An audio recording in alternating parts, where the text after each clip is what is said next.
لو عندِك 10 دقايق بس في اليوم تعملي إيه؟ هاقول لِك على أقوى عادات هتغيّر حياتِك وفي 10 دقايق بس.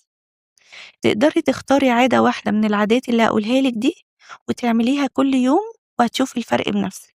يالّا بينا نبدأ. أول عادة اقرأي 5 صفحات من كتاب يكون مفيد أو تكوني بتحبيه.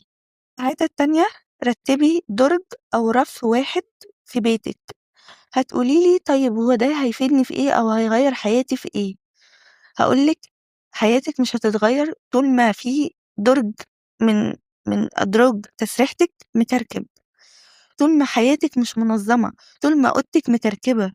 تعملي كده كل يوم لو رتّبتِ درج واحد، رتّبتِ رف واحد في دولابِك، رتّبتِ حاجة واحدة في أوضتِك في بيتِك، بعد فترة هتحسّي إن الدنيا رايقة قدّامِك، بيتِك نضيف، حياتِك هتبقى منظمة، عقلِك هيبقى قادر يستوعب أي حاجة.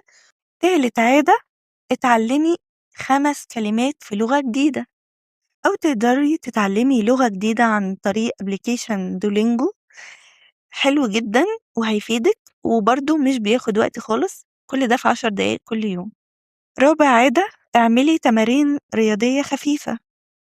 خامس عادة اسمعي بودكاست أو كتاب صوتي. سادس عادة اعملي روتين سريع لبشرتِك. سابع عادة احفظي آية قرآنية كل يوم. تامن عادة اكتبي فكرة مشروع نِفْسِك تعمليه أو فكّري في مشروع معيّن أو فكرة محتوى تقدّميه.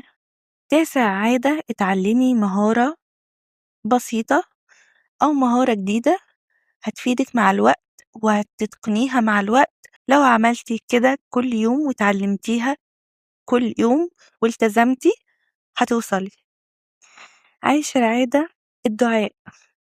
ادعي ربنا باللي نِفْسِك فيه، قولي له يا رب أنا نِفْسي في كذا وكذا وكذا وكذا، بإذن الله ربنا هيحقق لِك كل اللي نِفْسِك فيه. قرّبي من ربنا وبإذن الله هتوصلي، واشتغلي واسعي واستغفري كتير. وده كان فيديو النهارده، يا رب يكون عجبكم. لو مهتمة تغيّري حياتِك وتشتغلي على نَفْسِك استني الفيديو الجاي.